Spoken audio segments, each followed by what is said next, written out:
Hey, this is Kellen from Wizard Tricks, and this is the Order Podcast. Really excited about this episode. We have two very cool topics for you guys today. So I'm going to let everyone introduce themselves, and then we'll get to it.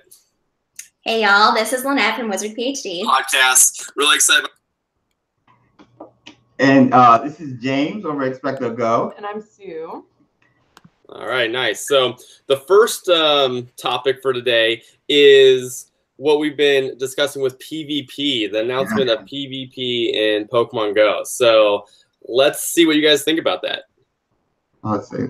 I'm about to say, I'll start us off. Like, when I found out it was coming out, like, way back, I was like, okay, they were just teasing it. But they finally, like, they had the images, they teased it with the grass and then the exclamation point. And then they finally, like, you saw the battlefield and everything. So I was like, this is happening. Like, this is going to happen. So I was like really stoked because that's a big part of Pokemon.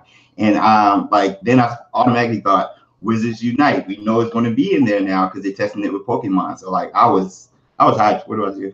I'm excited. I didn't expect this at all. Like I feel like we've gone from absolutely nothing to just like so much information that we can at least speculate on if nothing else. So it's just I'm excited. Yeah. I'm excited. Yeah, this entire month of November has been like hype season, which I guess makes sense. But like November is my month. Next year, I'm going to be looking at November, see like what else. But I'm also like really excited about the different tiers because I was watching Trainer Tips and he was kind of talking about liking having a challenge. And so like I also when I play games, I like that kind of limitation or some sort of like threshold where it might be more challenging if I only can use my baby Pokemon or under 1500 CP. And I think that's going to be really exciting as part of it. Yeah, that was originally in the video game series with the battle tree, the battle mansions, all that. You have like 3 tiers and everything, and you can only use 3 Pokemon as well. So like that's also from the original game series. So it was smart to kind of carry a little bit from the game over into Pokemon Go, at least introducing PvP. So I thought that was like pretty hype. Yeah, I think that was definitely the best move they could have done, creating the different tiers. Like you said, it's definitely something they've taken from the main series games. They've been doing that since I'm not sure if it was in the original, but I know it was definitely in like second gen or third generation. They really started introducing that heavily into battling. So they've been doing it for a long time, and I think it's a very successful system. And I think they need that for Pokemon Go, especially with the fact that people are so concerned about spoofers and about just being too powerful and stuff like that. So if you can break it up into tiers, then I think one, it's going to have a good interaction, because I think the other thing they want is the fact that there are some players who are level 40 and have all these Pokemon pumped up, but then there's a handful of players that are a little bit more casual and don't have, maybe they are high level, but they don't necessarily have all their Pokemon powered up because they don't just grind on Stardust all day long. So, and I was wondering because like they didn't really talk about the mechanics yet, whether it's the tap and swipe or if there's anything, but to your point, Lynette, Trainer Tips kind of also touched on how I think the guy's name was Adam from IGN kind of talked about how it was going to be very strategic, particularly with the lower levels, great and ultra. So I was like, that might mean they're changing or getting rid of the old battle system, tap and swipe, and introducing something new, which I am very interested in seeing. Yeah, I think we could definitely have a new battle rework. I know some people are really concerned about that, but I think part of this is a potential battle rework. Yeah. And especially with the NPC, like non-player character, I don't know if we're going to be going against like the computer as well as each other, because I think that might be a good way to like grind or get better in the game, or even level up your Pokemon or level up your character as well. So there's a lot they could do with this. I am super stoked about it, really. No, for sure. I think Niantic's experimenting a lot, which makes sense. So like they are positioning themselves as this pioneer in AR mobile gaming. And so I think that a lot of the partnerships that we've been seeing come out or press releases are leading to some really interesting things. So one tweet that I saw, it was like maybe a month ago, it was in Japan, and they were testing out, it was like a full VR headset that people were wearing. This was kind of around the same time that they were talking about like the audio, like using audio and kind of seeking out items or Pokemon or stuff like that. But they had VR headsets and they were like, I mean, holding onto a pole and like walking around, but like what they were seeing, it was walking up to the top of a Pokemon gym. And so cool. I think that there's a lot of potential of what's to come for any sort of, not just Pokemon Go, but like in Wizards Unite, of whatever sort of battling or like point of interest gym type location, and how that interaction could be with like the game computer itself or with other people. So I'm like super geeking out about all of this. And it makes me wonder about the Samsung rumor thing that like came out this week, and now like the announcement with PvP. Because like I know with Epic Games with Fortnite, they kind of joined with Samsung, and you kind of got the beta first before everybody else and stuff. So like with Wizards Unite, with the $40 million deal, I don't know if they'll be getting the beta, if they're going to be using the VR stuff that they have with Samsung. All of that, that's a great point you brought up, Lynette, with the possibilities, especially with AR and now with PvP. Like, that was a great point. Yeah, I think the Samsung deal is very interesting because they've done work with Apple quite a bit. So it's interesting to kind of, if they are going to change their position, because Apple's expressed an interest in working very closely with them with AR technology and building out those features for their devices. So it's interesting that Samsung kind of potentially wants to come in there and kind of switch that out. But one question I have for you guys on PvP is, you know, we just talked a bunch about the tier system and how we really like that within Pokemon Go. How could they apply that to Wizards Unite? That boils down to just if they're going to be training. So like with the task force, right? Maybe you have to level up a certain way using different spells to get better. Maybe there's tiers before you are able to use certain more experienced spells, especially when you're trying to catch beasts or magical items in the mobile world. I think that's a cool little way to train while not having to be out and about talking with your friends and trying to train. You can train by yourself. So I think the tier system, I think, will be pretty cool with that. What about you?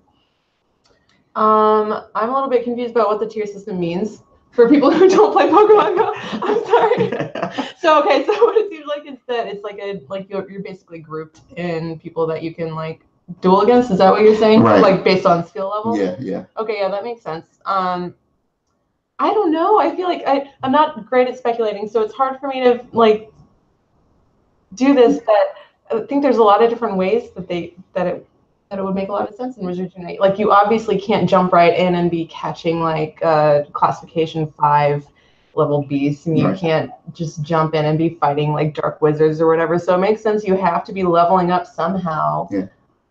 I don't know what, like, who will we be dueling in Wizards Unite? You know what I mean? Like, what kind of, I don't know what kind of like way that they'll bring PvP into it, you know? Because we're uniting against somebody else, so why would we be dueling each other? Like, what do you guys think?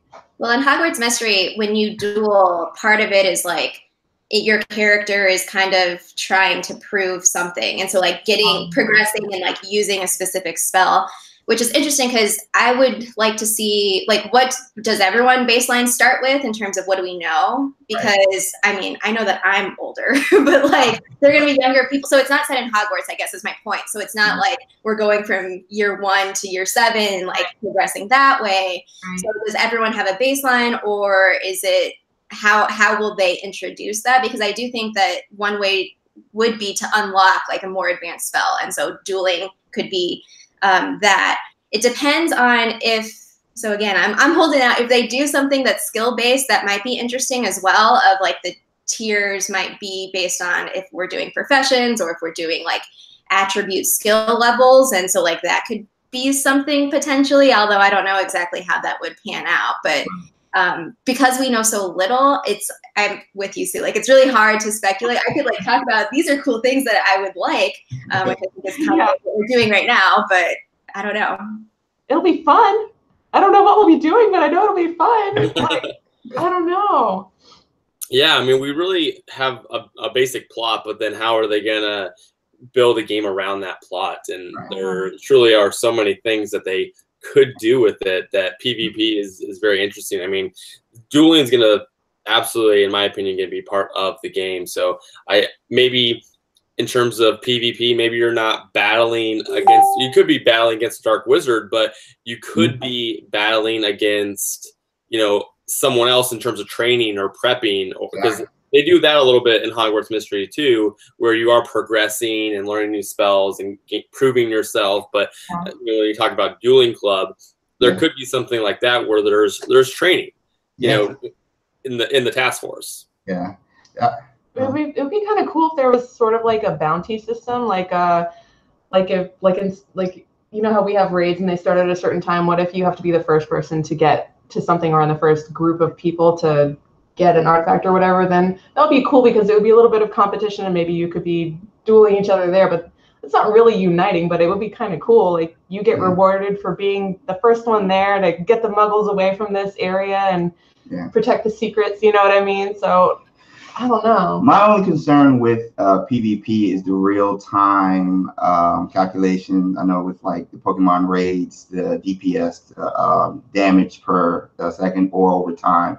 I know when we were out raiding last night, Cresselia, a lot of people lag, and so they don't get as much DPS as some of the other ones, so they don't get enough Pokeballs to catch Cresselia or whatever legendary raid. So it's going to be interesting switching over to Wizards Unite. Will the best person who has the best network or phone just like be able to beat them like automatically? So I'm going to be interested to hear in the future how Niantic kind of fixes that, because that's a problem, at least now in the gym systems and stuff. Yeah, definitely. I think there's going to be some of that to whatever degree, just the nature of the technology. Right. But I do think they are working on ways to create a system that is sending the information up to the server and then back down the phones in more of an efficient way, so it's more in real time. And I think particularly with Codename Neon, that's what they've been working on, is having that interaction very quickly between a group of phones. So I think they're trying to work on that technology, and I think that is truly the biggest barrier to creating a real-time PvP type of a game, is being able to have that communicate up to a phone, down to the other phone, and back and forth. So we'll see what they do. Like, so if it's coming soon, which I do think that it'll come before the end of the year, because they announced, you know, then you are, for it to be released for a huge player base like Pokemon Go, it's going to be good enough, and then they can continue working on it by the time Wizards Unite comes out. So at least we have some sort of buffer time to figure out whatever. And I think that's ultimately why that's why they're doing it. I think in Pokemon Go, and that's why I've thought that Pokemon Go is going to get PvP before Wizards Unite gets released, because they're trying to test out this technology and get it into a system that's workable, so that when they release Wizards Unite, they can bring it into a new system, a new way that has a lot of uniqueness, that's different, much different than Pokemon Go, but has the back-end technology built around it that's been tested on a massive scale. So I think ultimately that's what they're trying to do with Pokemon Go, and why we haven't seen Wizards Unite yet. I mean, they've been working on Codename Neon for a long time, which is truly the game they've been testing this technology out on a much smaller scale. So we'll see what they do, but the plans are progressing for Niantic, and it's pretty clear to see that they're making headway.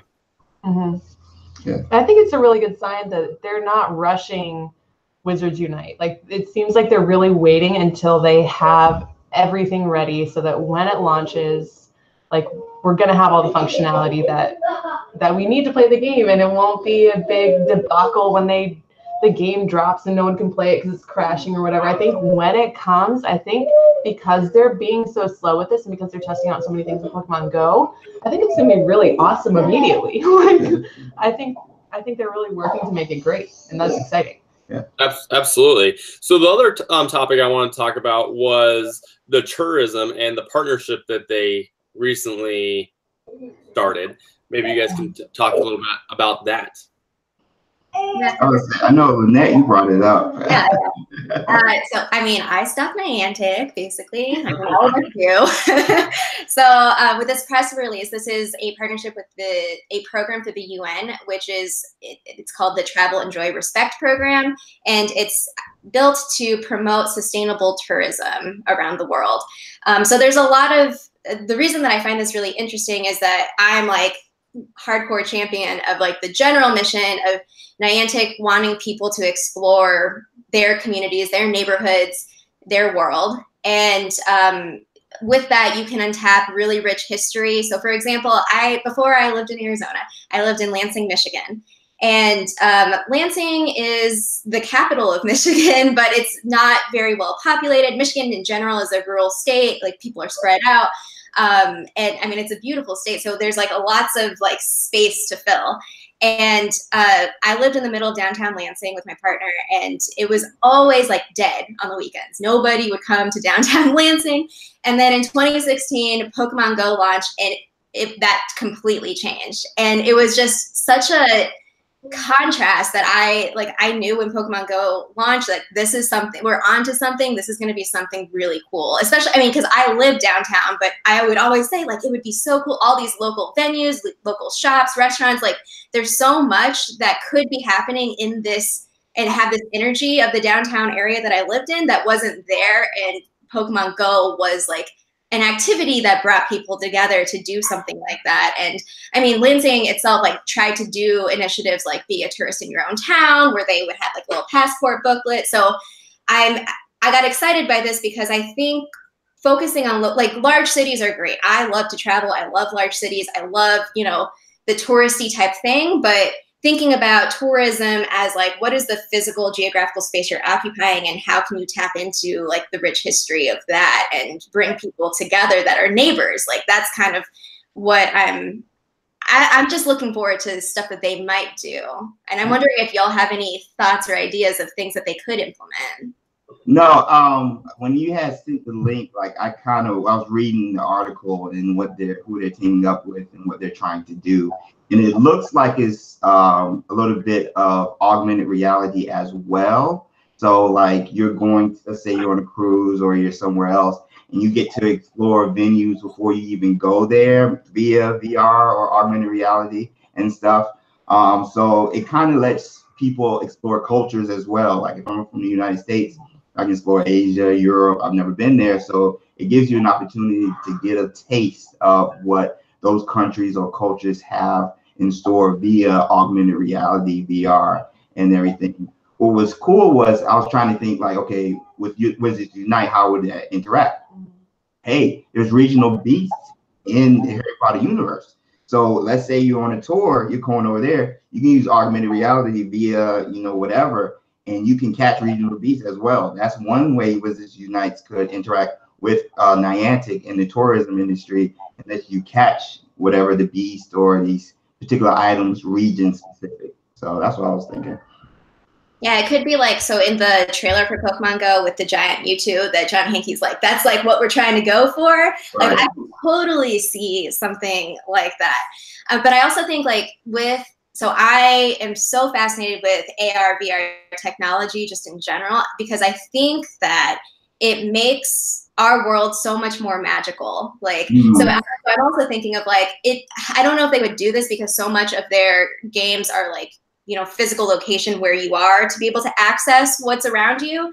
But like, if you could just like briefly apparate to like somewhere else and like, you know, spy on some area, you know, like that would be so cool. Or even like the postcards when we send gifts to each other in Pokemon Go, if like we could send regional items to people and like that could be helpful for whatever we're trying to do. Like there's that would be so cool. That's awesome. I do think that with AR technology becoming more mainstream and what that allows companies to then invest in the technology and making it better, I think that in the near future, we're going to continue to have things like this just blow up and really have what John Hankey's envisioning, being able to have Pokemon and, you know, running around and be able to see them potentially, you know, AR glasses and all types of things like that. And I do think eventually with the progression of the technology, we're going to start getting, based off of the games that people like or the experiences that people like, such as Pokemon Go, we'll start having buildings pop up that are specific to those things, because they'll be able to generate income based off of the AR technology and being a hotspot for people who enjoy that experience. So like a gym, someone being able to host a gym and, things like that, in competitions. And who knows, maybe there's an entry fee. That's how they make money. If there's an entry fee to challenge the gym, and and have that AR technology set up that way where it becomes even that much more real, because the building is set up specific for that AR application. So cool. I think that's where we're really going with the AR technology. And when we talk about traveling and making that something that is interesting, how that really ties in is, you may want to go to a gym, or you may want to battle, you may want to be Ash and travel to another continent and try to battle that gym because it's prestigious, So I think that's where we're going with AR technology and gaming and these different experiences that are going to not just want to be traveled to get to a new location or see a new place or catch a regional Pokemon, but to actually go to a certain place because of the AR technology that's in that specific location that you can see and feel and interact with on a level that you have to do in person. Right. Oh man, so it'd be like a playground, but for AR. That's awesome. Yeah. That's so cool. That is such a cool idea. Like the possibilities are endless with that stuff too. I'm sitting here thinking about books I've read where AR kind of takes a center stage in real life, and it's like the stuff that I've read about in these sci-fi books, and I'm like, wow, that would be so cool. Like, this is what's happening now, you know what I mean? And it's just really cool. Like, there's so many applications. I'm just really, really excited to see what they decide to do. Absolutely. I mean, I really see AR developing where you have books and movies like Ready Player One, where someone goes into another world on a digital level. I mean, I see that being possible. What I think is going to happen is the inverse of that. AR is going to enter our world rather than us going to an AR world. Right. No, because speaking of other worlds, like NASA just had the Mars rover live feed with the 360, and literally, so cool. It was crazy. Like, you're looking at Mars, you're right there. You're looking at the skyline. There's mountains back there. The sky wasn't blue. It wasn't blue. You're on Mars. You're looking at it. So I can't imagine with the optics and everything. You just feel like you're there. So there's so many applications they can apply this with, particularly with the video games. And I trust Niantic. They've been killing it this year, and I cannot wait for next year, to 2019, what they're going to introduce. It's going to be an exciting time. Definitely. Well, awesome, guys. I appreciate you joining for me this call. This has been an awesome discussion. Some great topics today. So thank you for that. So hope you guys all enjoyed. We're having another one coming soon. So definitely check us out. Subscribe so you get our notifications when we go live. And you guys can definitely check out all of our past episodes. We have a bunch of good ones with a bunch of other great YouTubers. So check those out as well. Yeah. Awesome. Bye, guys. Bye.